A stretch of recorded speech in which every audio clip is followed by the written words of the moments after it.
This is alchemy, empowering those who care. Owners, caregivers, they gon' get you there. Expert insights, real stories, and more. Real strategies to help you grow for sure. Hey, welcome to the Alchemy Podcast. We're excited today to have Becky Thomas, the owner of Shearwater Assisted Living. We're excited to have you, Becky. Thank you for being on today. We'd love to hear a little bit about your origin story and how you got involved, how you got started in the facility business, how long you've been doing it, and just kind of touch base there. Okay. First of all, thank you so much for inviting me Absolutely. to join you today. I really appreciate it. I'm honored. So how did I get started? Let's see. I've always been in insurance, health insurance, and ended up in long-term care insurance.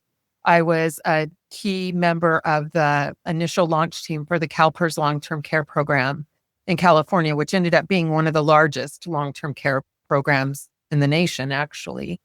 And when doing that, I did a lot of seminars, mainly in California, but I would speak to groups of 500 to 500 people to educate them on the need for long-term care insurance, because eventually people need assisted living, or they need skilled care, or they have a chronic condition that will need more care than they can get at home. And it was just very eye-opening to hear after every seminar, people would come up and tell me their stories about how they had to place their mother or their wife or their husband, and just how difficult it all was. So that kind of piqued my interest. I was also, since a little girl, I wanted to be a nurse, but I started nursing school, and 3 days into my rotation at a skilled nursing facility, oddly enough, Mr. Daniels, my patient, passed away. And it just made me realize, okay, maybe this isn't where I'm supposed to be. So through the years, I spent a lot of time in long-term care insurance. And then I also did some hospice volunteer work with a local hospice here, and was just always interested in the assisted living arena. When I left the CalPERS program, I went to work for Eschaton. I was a marketing director there for a while.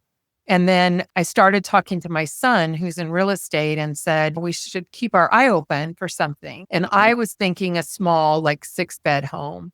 And my son is a real go-getter. And literally within days, he called and he said, Mom, I found this place. It was previously owned by a doctor. The doctor was selling it.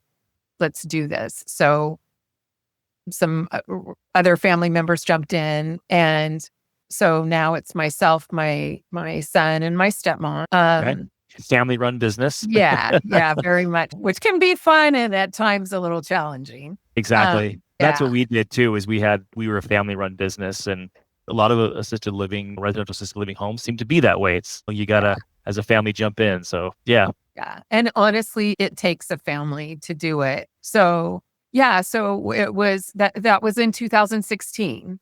And At the time, I was actually working at Covered California, and I ended up leaving there because we originally hired an administrator. But then after having it a few months, I just realized, we all realized, that there was so much we didn't know. So we didn't know if she was doing a good job or if things were being missed, because we didn't know. All three of us ended up getting our administrator's license, and it's really helpful, because then I'm not the only one that has the knowledge. And even though they aren't in the facility all the time, they're really helpful they're letting me vent or helping give me direction, whatever needs to happen. My son he does go in every Thursday. But he mainly does the financial end. And then I get to do the resident piece of it, which is really my favorite part. Yeah. 2 follow-up questions there. The first one is just kind of, what was that? So you obviously were going through and you were getting a little bit of assisted living, senior care, right? But there obviously must have been some kind of aha moment. There was a moment where you said to yourself, I think I could do this, or I want to do this. Was there a moment like that? And if it was, what is that? What was that moment that you're like, okay, I want to take this big step, right? Because it's not a small thing to do. Yeah, I think really what that was, when I originally had the conversation with Scott about, hey, we should look at something, I was really thinking of opening a hospice home. So someplace that just did hospice. And that comes from really getting to know hospice when my father was sick, before my father passed away. And actually the name Shearwater is really in honor of my dad. We scattered his ashes in the ocean, and shearwater is a bird that flies low to the ocean. And Very so cool. that's a way to honor my dad. But originally I thought about just hospice. We now have a real blend of residents, but we do a lot of hospice. I have 11 hospice waivers, which is a Okay. lot for someone my size with 16 residents. Yeah, but I think that was the turning point, was being so involved with the care of my dad and then other family members that have also gone on that same journey. Yeah. And I find it very rewarding. And that's one of the beautiful things I think about Shearwater is that when someone moves in, I've had residents that have been with us. Gosh, for the longest time, we have one resident, we would joke that she came with the building when we bought it in 2016. And she recently passed, but it was wonderful to be able to let her stay, right? She didn't have to move somewhere else. We were able to care for her. And That's very I cool. think hospice was the turning point that made me really want to pursue it further. Yeah. Cool. So when you took over, there's a lot of different ways you can get into the industry, right? You can buy one, which you did. You can go and start from scratch, right? You can go convert a home. You can build one up from the ground. So my first question is, why did you decide did you consider all those options? Why did you buy from an existing owner? And what challenges or benefits did you see from doing that as opposed to maybe the other ways of kind of getting into the industry? Again, when I first had the conversation with my son, I was thinking a small 6-bed facility. And then he just happened to be golfing with this doctor that said, hey, I have a 16-bed facility. So Scott called, we all went over to tour it. And looking back, there was so much I didn't know. I knew the marketing piece of it, and I know how to care for people, but I didn't know all of the other many things. And the other thing I think that I didn't realize, so when we walked in and we saw this beautiful facility, the doctor had been keeping it full. It just looked like, wow, this is falling in our lap, right? It just all seemed wonderful. And it was. We not only took on the residents and we took on the staffing, but it's a big building. There's 16 rooms in that building, and that presents its own challenges at times. But yeah, I think the timing was just right that we fell into this existing.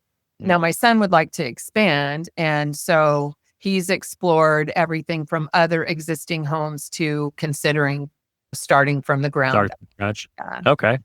So it sounds like, which I mean, in most cases, you get into something and maybe you think because you have some experience, but then when you get into the trenches, it's different, right? Now you're dealing with families, you're dealing with medical professionals, you're dealing with staff, right? So there's these nuances that ultimately you just kind of have to learn by doing. Would you agree with that? Is that kind of what you experienced? Oh, yeah. Again, when we had the administrator that we had hired, it would just really bother me to not know. I just felt like there was a lot I was missing. So then when I actually stepped into that role, there was a lot that I didn't. And the staffing itself is, especially nowadays, that's probably the most challenging, I think, is the staffing. But then you're also you're caring for the residents, and then you have their families, which can sometimes bring their own nuances to the program. Yeah.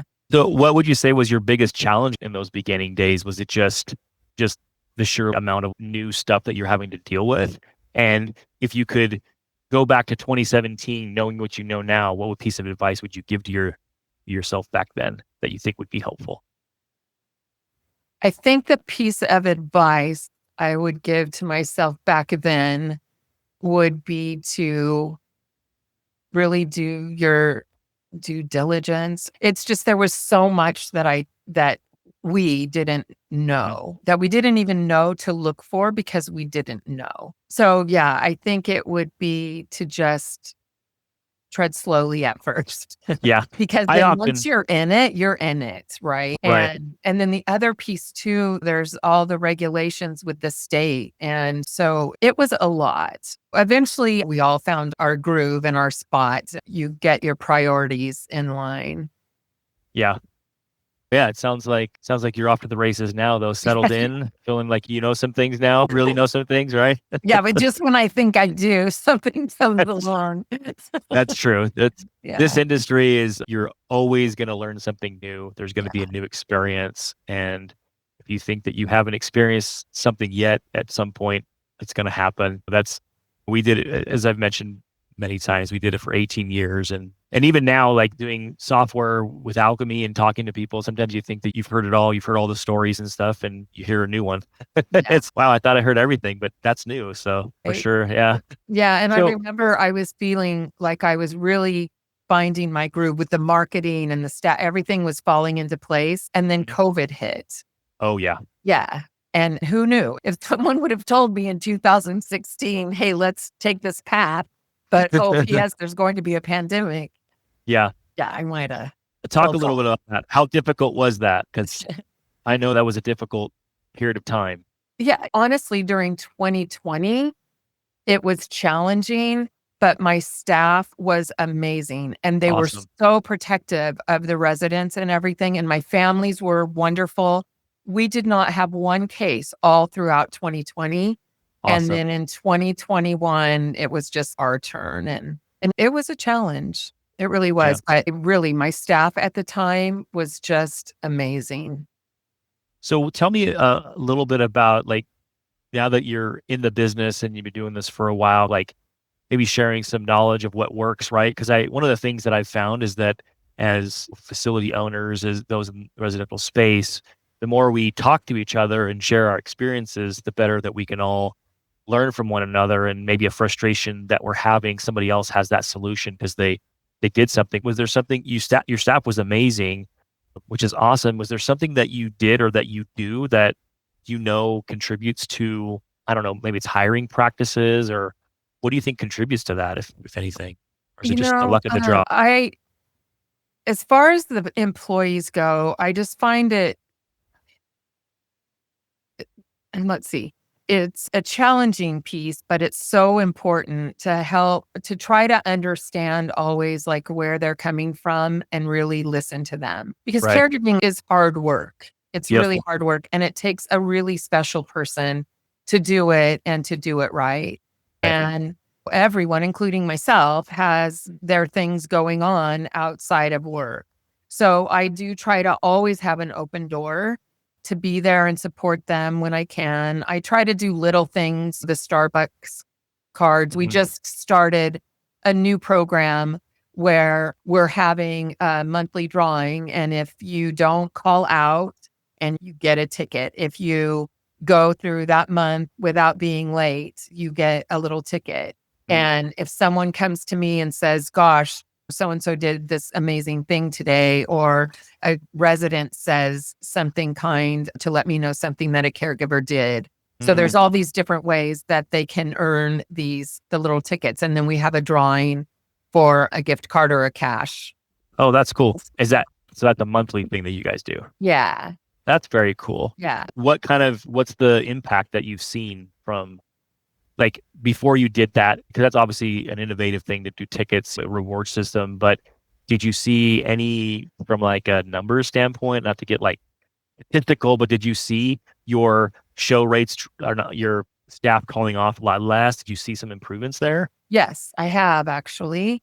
I have. And then the other thing that I appreciate is other caregivers pointing out things that other caregivers have done. Oh, very cool. Yeah, I think that's huge. That's Yeah. just really huge. Yeah. Because it's very easy for there to be a bit of a competitiveness, or just it is what it is with coworkers sometimes. That's cool Yeah. when they're doing that, for sure. Yeah. And I'll tell people when I hire them, because we're small. I do have 2 awake staff at night with just 16 residents.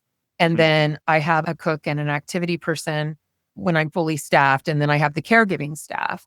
But I'll always let folks know when we're in the hiring process that we're small, right? So we're like a family. And that can be a blessing and a curse, right? Because sometimes families all get along and other times families They get don't. a little on each other's nerves. But I have one caregiver that's been with me for 8 years. Oh, that's awesome. Yeah. And then a couple that have been there a couple years. And then things happen and people I have sometimes hire people that are going to school. So when you hire them, you know that their goal is to eventually move on. But That's cool. I like that. I like that idea of a ticket system and having a chance to win something at the end of the month. I think that's yeah, really cool. As an operator, what would you say is the biggest lesson that you learned being a facility owner? biggest lesson. To be patient, probably. And that I tend to worry a lot. And I would worry about the residents. Do they have their blankets on at night? I would literally wake up and call the facility. So I think trust comes into it a lot, right? I have to trust that I'm hiring the right people and that they're doing the right thing, which has always seemed to be the case, thankfully. But yeah, I think patience and then this is a side note, I'm learning I always have to keep the marketing going where I would tend to the beds, I had residents, I was full. And so then I would tend to back off. And I think that's something, especially now, on one hand, it's so competitive out there. There's so many facilities, big, small, medium. And so, yeah, to keep things moving along. So with that competitiveness, what would you say is the thing that sets you guys apart there at Shearwater? What would be the thing that you feel like you guys are really, really good at and different? Yeah, I think our size is what makes us a little unique. So I have 16 residents, but I also have a full-time chef. So all of our meals are fresh. And she makes great desserts. And so that I think is unique for someone my size. And then also having activities is another thing that kind of sets us apart. Yeah. Yeah.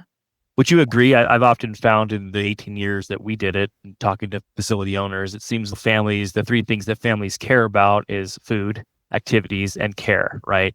Yes. That's where they want to see the effort and things going on. And that's how they know. And maybe even a little bit of a proactive approach. I remember when we had activities trying to make sure that we sent information out to families to let them know. So I think those three things definitely are big. It sounds like you got all three, which is awesome. Yeah, those are huge. The residents, pretty much all of them, just really look forward to their meals. They want to know what's on the menu.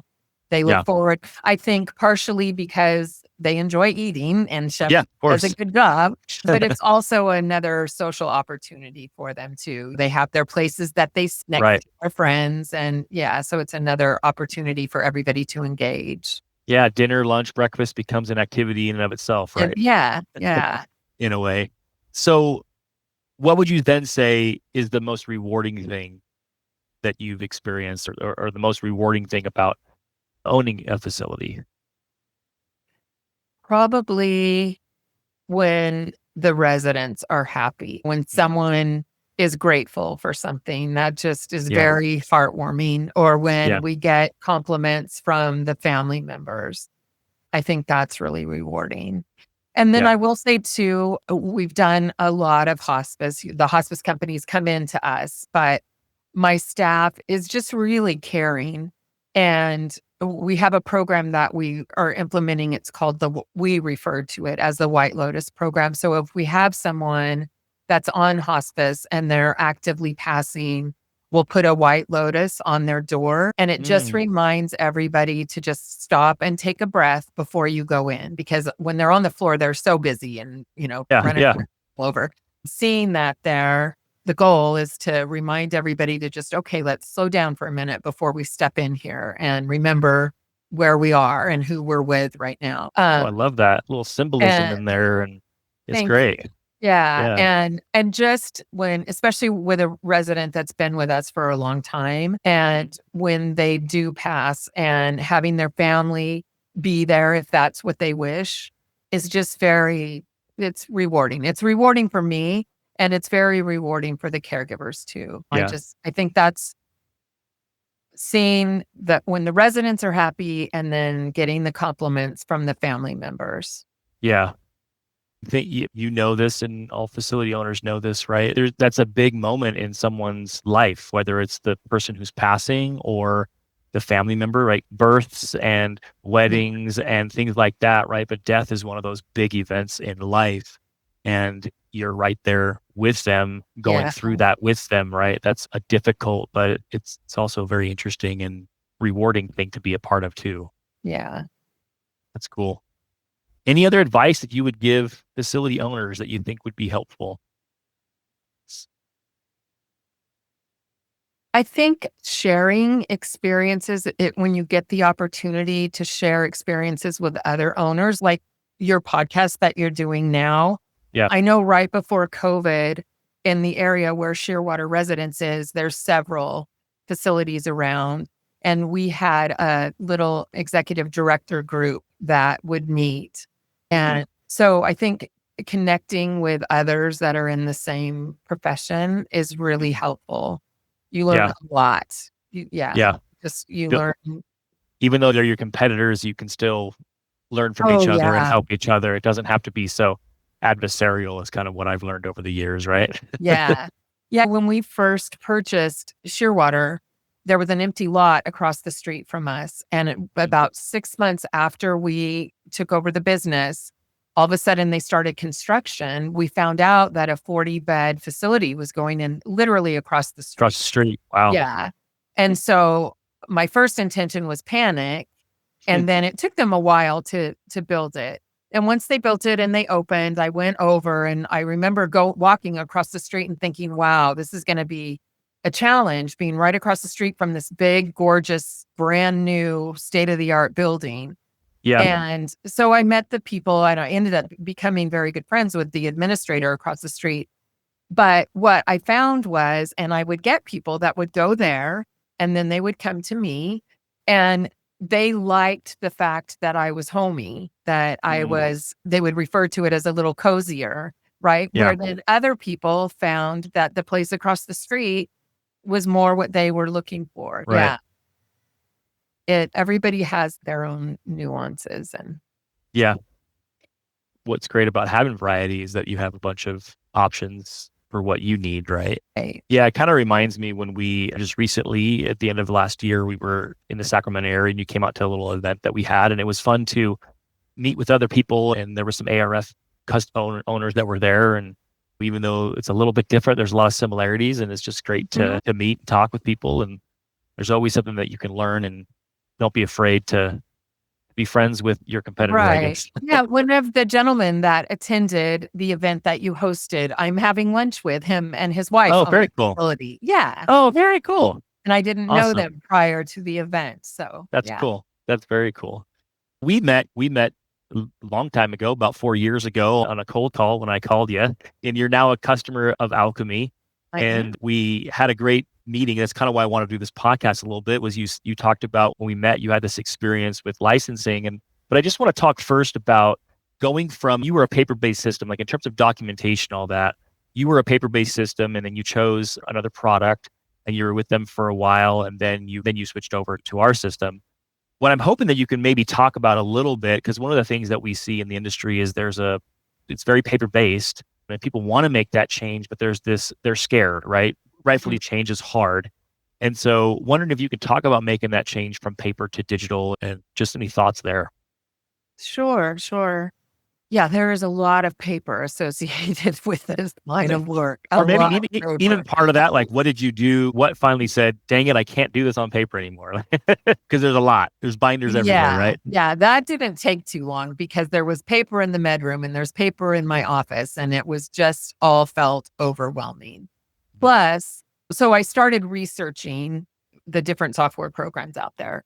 And a couple reasons I made the decision. One was the paper, right? Just it was, we had binders, and then you had filing, and it just can be constant. And paper really isn't my thing.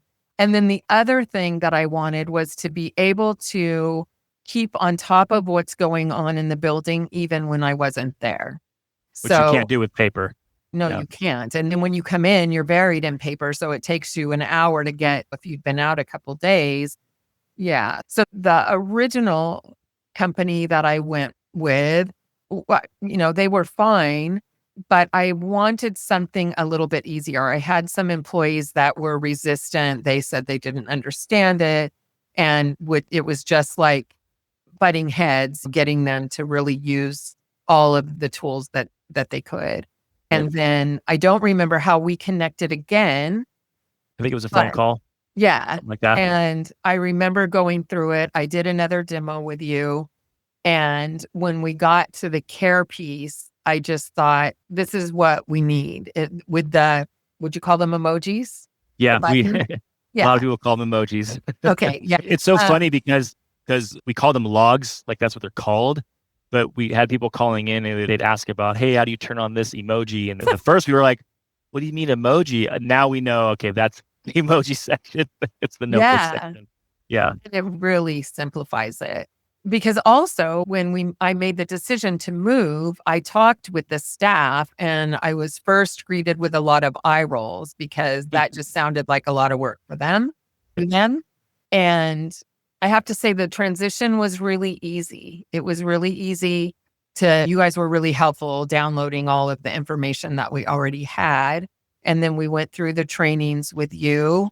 And then it's been really easy, even with new hires. And I have one employee in particular who she always shies away from things because of her kind of broken English. Okay. But the pictures and everything just makes it really easy for everyone to understand. And then my med techs were a little concerned about switching when it came to the Mars, and Alchemy has been really easy to use there. And I love the fact that we all do that we can set up with the pharmacy to just send the orders straight over. That's been a real help as well. That's cool. So are you saying that like Alchemy has helped kind of because of the ease of use of Alchemy, it actually, when getting your staff trained and even somebody that's like you're training them and they're coming on new to your facility, it's much easier to get them to get through the documentation because Alchemy is so easy to use compared to what you've seen in the past? Okay. Yeah, it's easier for them to get through the documentation and it's easier for them to start to use the system themselves. The other thing that I really love is that if I'm not in like the dashboard, I love the dashboard because I can log in first thing in the morning before I head over there. And I can see that, yes, all the morning meds have been passed. I can see what's outstanding so that if there's something that catches my eye, I can call in and say, hey, I was just looking at the dashboard and ask the questions that I need to ask. Yeah. The other thing that's been really helpful, and I know a lot of other companies offer a note pad, if you will, within the system. So where we put our care notes in Alchemy, the difference is that they're using this. So that makes it really helpful because it's easy. And then would you say I get in and look at the notes. That's okay. I can get in and look at the notes as well, even if I'm not there. Okay. Yeah. Would you say that, or what would you say about staff's adoption from paper to the other system in terms of an increase in documentation? Are you seeing more because it's easier to use? Like you just said, you're getting more notes. Are you like, how is that impacting you that your staff is engaging more with the platform? What is it doing for you? So for me, it's the paper. It's a lot less paper. So that's a lot less filing for me, a lot of keeping track of things. I know where everything is and I know how to find it. Yeah. And even if I'm at home, like working from my home office, and I get a call from a family member about medication or something, I can look right here, right now, where it used to be, I would have to say, let me call, I'll get back to you in a couple minutes, right? I can do all that live while I'm talking to someone. That makes them feel good. They don't have to wait. And then it's just super easy because then I'm not adding something to my to-do list either. I can do it right then. It's right then and there. Yeah, that's great. Yeah. So going back to that dashboard, right? When you're able to, I kind of want to contrast what it was like before and even thinking back to a paper-based system, right? Because most facilities are still rocking that paper or some old archaic system. But like when you're able to see that dashboard and just very quickly know the state of your facility in this example, it does other things, but in this example, the meds, like what does it do for you? Is this some kind of peace of mind, or what would Oh, you do huge. before? Talk about that just for a second. So before I would bug everyone, I would have to call. And usually I would call in the morning, which I still do if I'm not in that day for whatever reason, but I'll wait a little bit longer because mornings are very busy, right? Everybody's wanting to get up, get breakfast, get hair, teeth brushed, all the things. So I can get up in the morning. I look at the dashboard. I can see care notes. I can see the status of the meds. I can see if we have meds that need to be ordered. It's all right there and easy to look at. And that's on my phone, right? So I don't even have to come in my office here and log in or grab my laptop. I can do all that from my phone.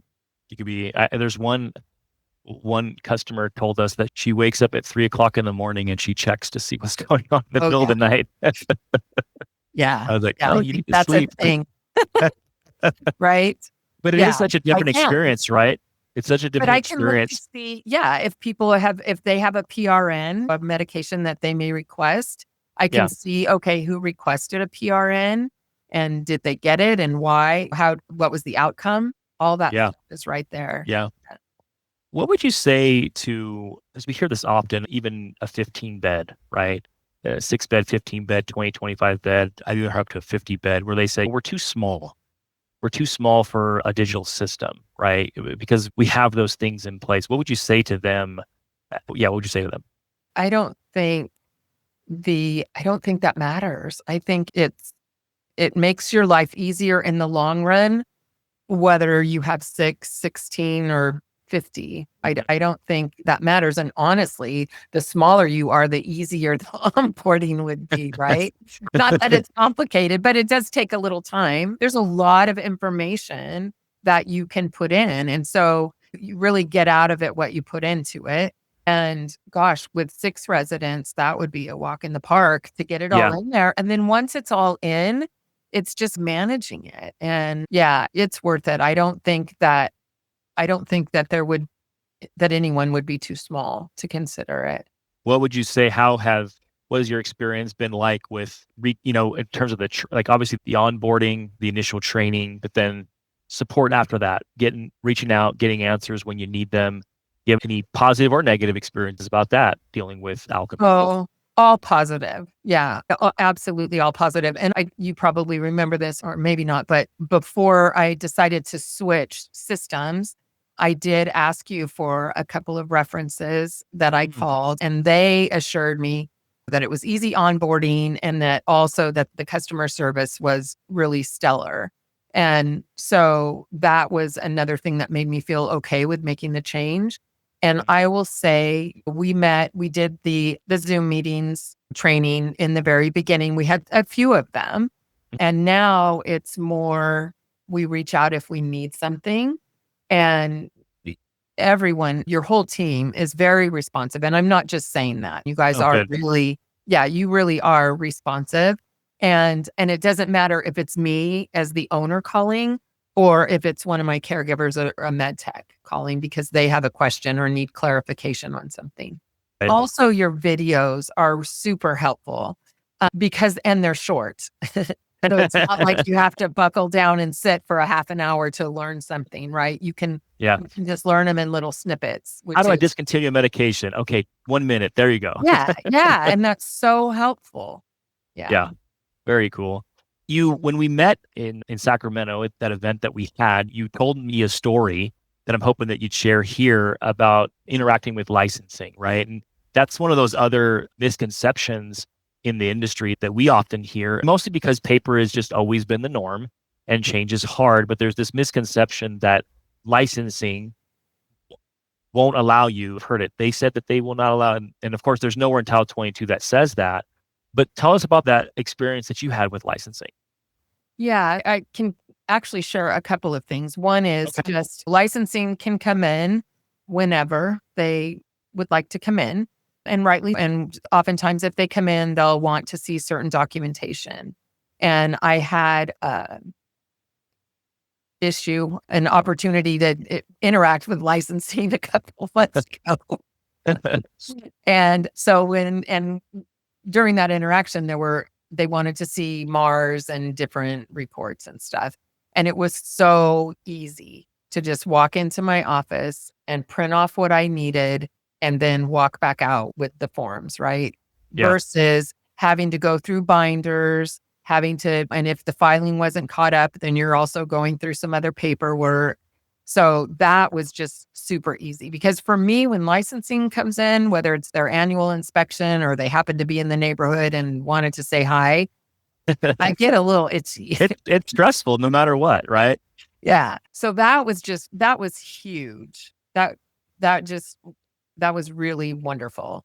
And then I also recently had my annual inspection where they came in, and you have a pretty good idea of what they want, but you don't know how much do they want to see or any. And so once again, it was an opportunity for me to just walk in and print out what was needed.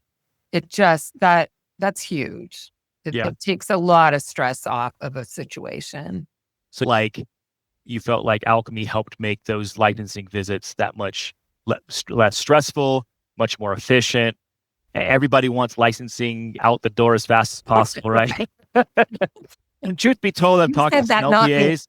I've actually talked to some LPAs, and they've said the same thing to me in private, right? They've said, hey, we want to get in and get out. We don't want to spend all day there. So yeah. So what did they say about the paperwork? Did you just show them on the computer? You printed it off for them? What was that experience like? I printed it off. Okay. And what did they say? With my LPA, I had a conversation with him, letting him know that we have a software program. And I didn't get any negative feedback from him or any warnings about, is that a good idea or anything. He seemed to be on board. Honestly, I think it's really the way the industry needs to move. Why do you say that? In your opinion, it's just much more efficient for everyone. Yeah. And a lot cleaner. It's just, if you look at hospitals or skilled facilities, they're all doing the electronic medical records, and it's just the way of the future, I think. Yeah. I think the other thing too, kind of going back to what we talked about earlier as it pertains to what families really care about, right? And one of the things and I'd love to hear your opinion on this, but one of the things that I learned in being in the industry for so long, what I learned is that really we get paid as facility owners to do those three things, right? Provide the best care, the best activities, the best food that we can. And so it's an obligation from family and they don't pay us really. We have to do paperwork, but really they're not paying us to do paperwork. So if we can shave off that time, right? And I don't know if you've calculated, but other facilities of your size report that the admin alone is saving about 8 hours a week. And now you can repurpose that back into providing that better care. That's really that's what it's all about. And you saying that's the way the industry needs to go, I agree, not just because we're in software, but because I saw it firsthand too in operating. If I can save 8 hours a week, then I can do some better things in my business. I don't know if you have any thoughts on that or what your... No, I would agree. I should be out there doing that marketing I was talking about earlier.